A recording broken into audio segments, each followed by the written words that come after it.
Hello, my name is Andy and I am the Village Idiot. I'm armed with a car and a GoPro and an unhealthy amount of time on my hands. I'm using that time to attempt to visit every civil parish in England. You're watching the Leeds series. The city of Leeds is one of the 5 metropolitan boroughs of West Yorkshire. 38 civil parishes lie within its boundaries. Which slice of the city are we seeing today? Welcome back to the city of Leeds, everybody. Today I've got a large village for you in the northwest of the city, and it's got a few notable things on the surface, but what's more notable is what runs underneath it. This is Bramhope.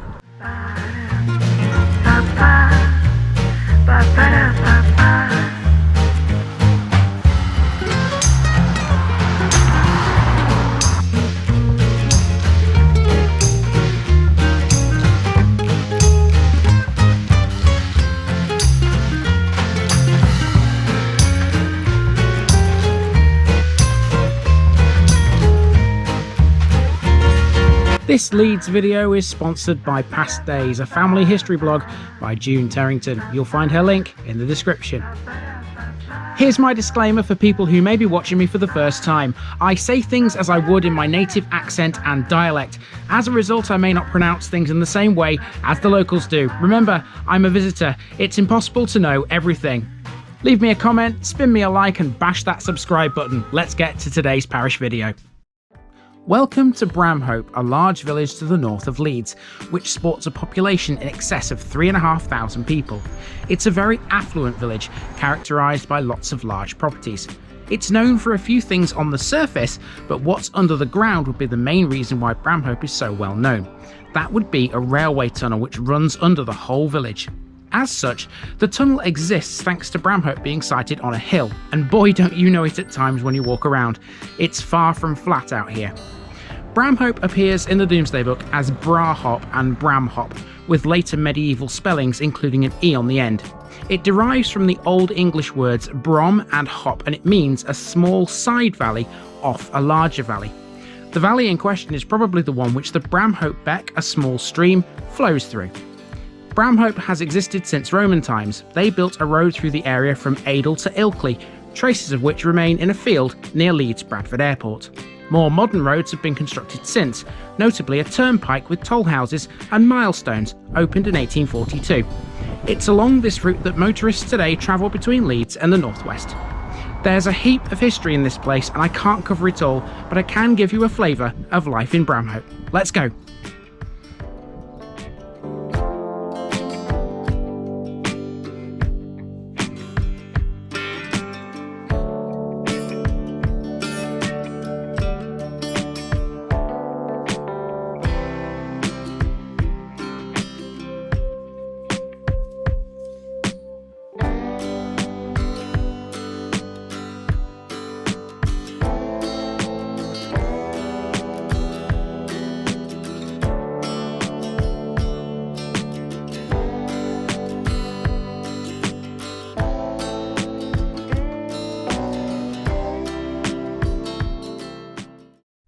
We start our journey through Bramhope at the village cricket club, which plays at the recreation ground on Old Lane. The club has 2 senior teams in the Leeds and Wetherby Cricket League.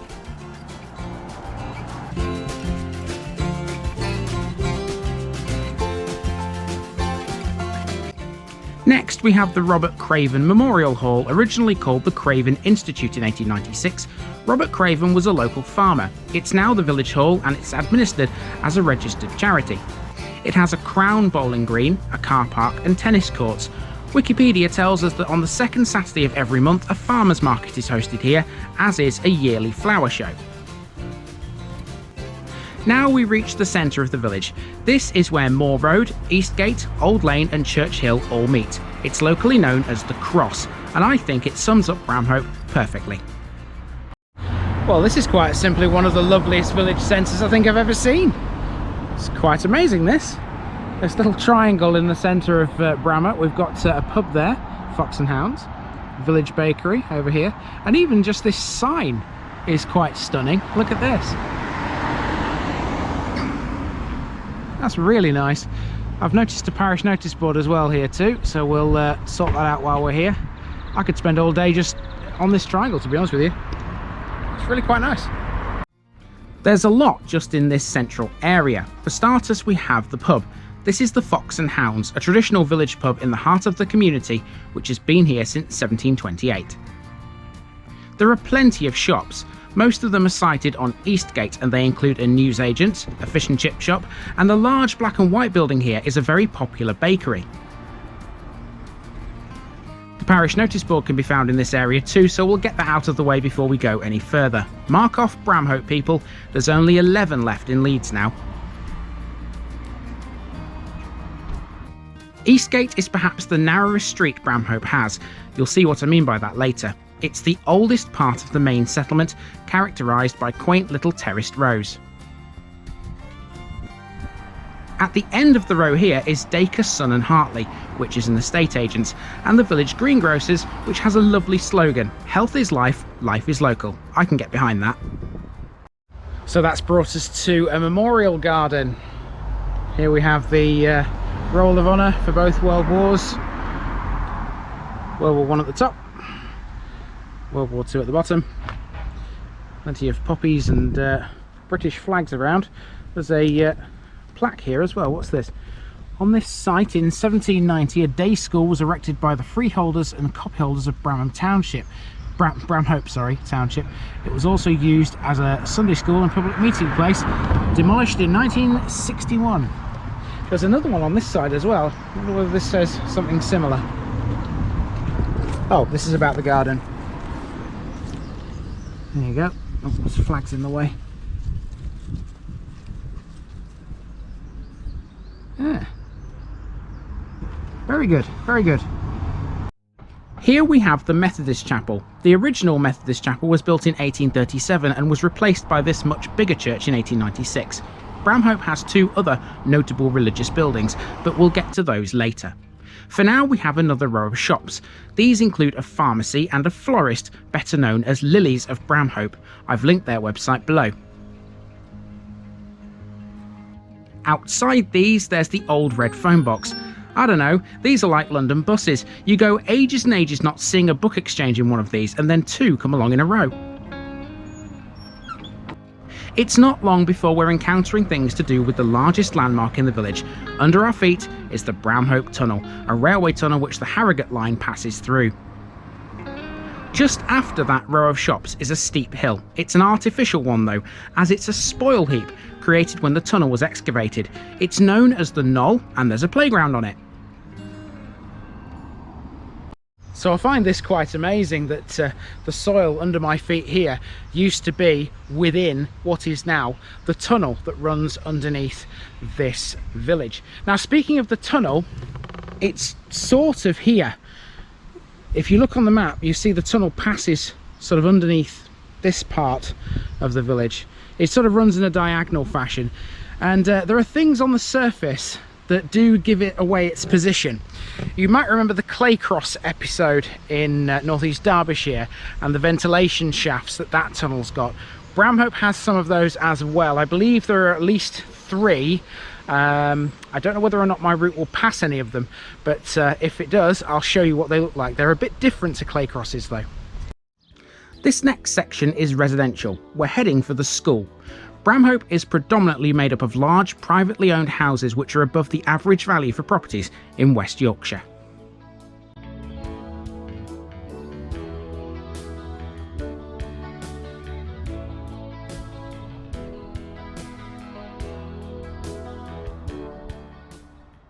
Now, the original plan was to capture the school here, Bramhope Primary School, with just a normal shot without actually having to speak to the camera, but as you can see, there are some children in the playground, so I'm going to have to walk past like this. At least you get the idea that that's where the school is, but I can't be training the camera on the school by standing still. It just doesn't look right, does it? Okay, so a few more residential streets to have a look at, and then we're heading down towards Leeds Road, where there's an interesting parish boundary anomaly to tell you about.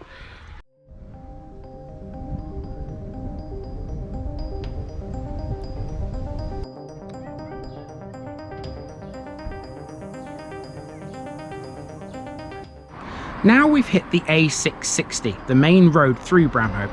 This building is Fit Cure Corrective Exercise, which is effectively a small gym. Yoga classes are also run here.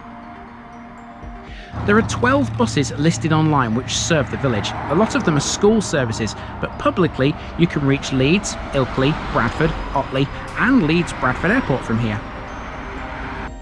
Now we're off up Cresskeld Lane, again a residential area. The name Cresskeld is important for a future episode, and Bramhope has a quirky little boundary anomaly here related to it. Okay, so in this area to the east of Leeds Road, this is where you'll find the parish boundary with Arthington. Now it's not a straight line, it doesn't run down a street or anything like that. It's very zigzaggy, jaggedy. So where I'm standing right now, it could be in either. I could be in Arthington here, or I could be in Bramhope, I don't know. I could be in either one. Not without checking the exact position of where I am. I don't think I'll be able to tell you. So yeah, it's a very, it's a weird situation. There's part of the village which is not actually in Bramhope.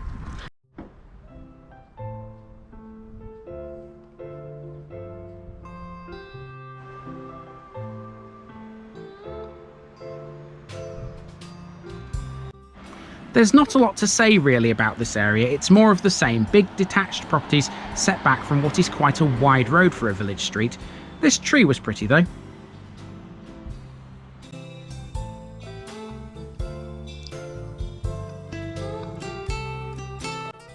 If there's one thing that I did like about this area, it would be how well the gardens are maintained. Here's a nice example of what I'm talking about. Now, this is the part of the route where I was hoping to get a shot of the northern portal of Bramhope Tunnel. Now, there is a stile here, and this looks like a public footpath. However, there's a sign on this tree that says, "Private, enter at your own risk, Staircase Lane Estates Limited." Now, I don't know whether or not I'm allowed to go down here, because that tells me I am. That tells me I'm not. However, there is a public bridleway just up there. To the left, you can see a car on the right hand side. On the opposite side of the road, there's a bridleway which goes down there. And that runs close to, if not almost parallel with this. So what I'm going to do is I'm going to go for the bridleway instead. And if it links to this in some way, shape or form, because I believe there's like a little brook or a stream or something between the two, if it links to them, I'll come back this way. So at least that way I'll know if it was kind of, well, half legal, I suppose. But yeah, the tunnel, the northern portal of the tunnel is literally just through those trees and to the left if you look at the map. So we'll go the legal way, we'll go the bridle way. And like I said, if it links to this, we'll come back this way. I'm hoping to get a shot of this, I really am. So to get to the tunnel, you need to use this bridleway, as the other path is private land. It takes you into this wooded area to the village's north, before heading off into the countryside. This was tricky to find. The tunnel's entrance can be found via a second path, not marked on the map, which turns back on itself over a small bridge over the stream. It's well worth the effort, but as you'll see in a moment, I don't recommend you trying this. The northern portal has an elaborate castellated entrance. If you squint here, you might just be able to see it. I followed my nose and eventually found this spot to capture this amazing piece of architecture. As nice as it is, the tunnel does have a dark piece of history, no pun intended. There's a replica of the tunnel entrance in Otley churchyard, erected as a memorial to the 24 men who lost their lives during the tunnel's construction between 1845 and 1849. I will stress, do not try this at home, because this bank is exceptionally steep, and as far as I can see, there's nothing to stop your fall. If you fall here, you're directly onto the railway line. So I've stood as far back from the edge as is safe, obviously. I haven't gone too far. There's a little bit more I could have gone, but there's no way on earth I'm stepping any closer to that edge. But even so, from this distance, that's a cracking view of the tunnel, is it not? The north portal. You can't quite see the entrance. If I come this way slightly, you can make out a bit of it. But the castellated towers themselves are just fabulous, aren't they? That's absolutely amazing. And to think that trains run through there, through the portal and underneath the village, just like they do in Claycross. This is actually a better shot of the tunnel, isn't it, than the one we got in Claycross? Because in Claycross, if you remember, I stood on like the bridgy bit over the top, but you couldn't see the entrance to the tunnel because there was no way to actually, nowhere to stand to get a decent shot of it. Well, here, you know, you've got a half decent shot, haven't you? It is a fabulous piece of architecture. It's gorgeous, it really is. But do not try this at home. Really do not try this at home. Strange as it may be, even though the railway features heavily in this part of West Yorkshire, a railway station has never been built at or near Bramhope. Work that one out. This is the other end of the private land owned by Staircase Estates. This end is blocked off by a fence, so I wouldn't have been able to walk this way anyway. Back to the bridleway then.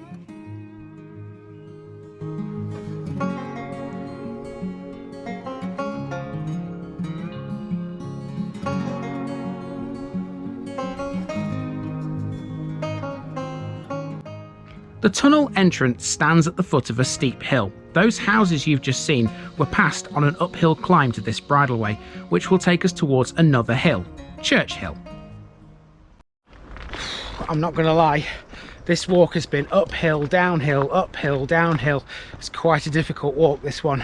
If you follow my exact route, trust me, you'll get to this point and think, how the hell did he manage that? Well, the truth is, I am managing it, but only just. Thankfully, I'm nearly finished. There's only really one major landmark left to see, and that's the main church here in Bramhope, and this public bridleway runs directly towards it. This bridleway passes what's known as the town well, which was restored by the Bramhope History Group. Bramhope's water was drawn from private wells or from here at the town well. This can be found at the foot of Church Hill. The plaque on the wall behind it says that the well was exposed in 1991, so perhaps it had been lost for some time. That brings us to St Giles's Church. To understand this, we first have to understand Bramhope's Puritan chapel. At the dissolution of the monasteries, Henry VIII gave land at Bramhope to the Cliffords of Skipton Castle.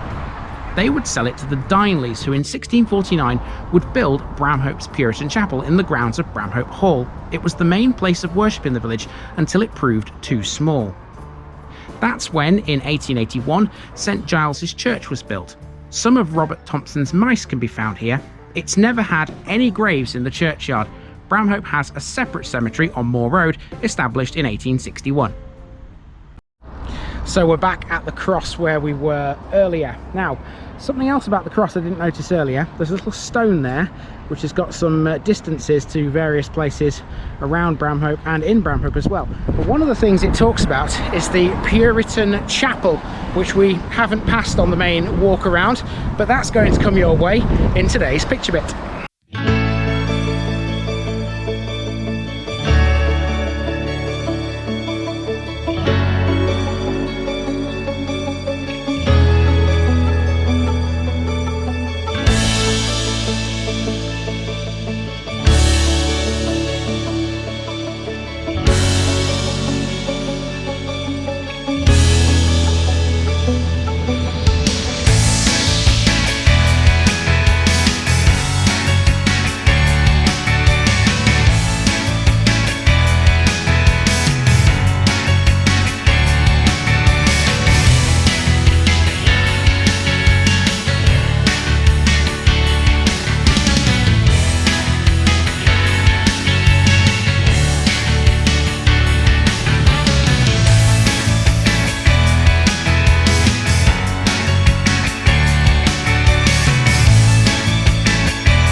Now, before we finish this one off, I know we didn't see any of the ventilation shafts I was talking about earlier for the tunnel, but we can see another landmark that is related to the tunnel. And to do that, we need to head just to the south along Moor Road. It's a sighting tower. In all, there were 20 construction shafts that went into building the tunnel. 4 of them were retained as ventilation shafts. As well as those, there were 2 sighting towers, and this is one of them. The other one no longer stands. It stood in a field behind Dineley Hall. The idea of these was simple. They were built so that the tunnel surveyors could keep the line true. Only then could tunnelling begin by way of those 20 shafts. Working conditions were horrendous. Men were lowered by bucket down the shafts to dig by candlelight for just £1.50 a week. This sandstone sighting tower, the north and south tunnel portals, and the retaining walls to the south portal are all Grade 2 listed structures. This is the only one you can get really close to. And the sighting tower, as well as the ventilation shafts, is another thing that tells you where the tunnel is. It's right under your feet at this point, because this footpath sort of follows the tunnel above ground, as it were. They both run diagonally across the village. And what a fabulous piece of architecture that is too, by the way. It might not be as nice as the portal that we saw earlier, but it's still quite a decent bit of architecture that I'm sure Nikki would appreciate it. Anyway, on the railway theme, the next place has also got some railway stuff to take a look at, including an old station and a viaduct, which I can get up really close and personal with. In fact, almost as close and personal as that sighting tower. I'll see you there next week. This has been the parish of Bramhope, and I've been Andy, also known as the Village Idiot, and I'm out.